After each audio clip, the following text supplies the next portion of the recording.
లోకాన్ని ఈ బ్యానర్ ద్వారా మనకు చూపించిన శ్రీకాంత్ అడ్డాల గారిని మాట్లాడవలసిందిగా కోరుతున్నాను. నమస్తే అండి.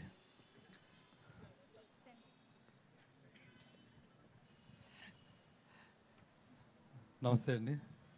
నాకు చాలా సంతోషకరమైన విషయం ఏంటంటే, నేను మొట్టమొదట పనిచేసిన నా గురువు గారు వినాయక్ గారు, అలాగే నేను మొట్టమొదటి డైరెక్టర్ అయిన నన్ను చేసిన నిర్మాత గారు దిల్ రాజు గారు, ఇద్దరు ఒకే స్టేజ్ మీద ఉంటాం. నాకు చాలా సంతోషంగా ఉంది.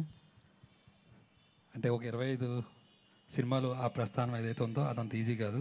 ఎన్నో డక్కా ముక్కలు తిని, ఎన్నో ఎగుడు దిగుళ్ళు, కష్టాలు సుఖాలు అన్నీ దాటుకుని వచ్చిన దాని జర్నీ ఉంటుంది.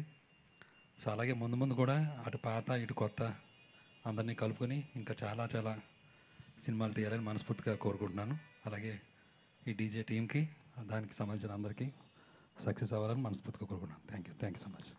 Thank you so much. And ఇప్పుడు అనిల్ రావిపూడి గారిని మాట్లాడవలసిందిగా కోరుతున్నాను. అందరికీ నమస్కారం.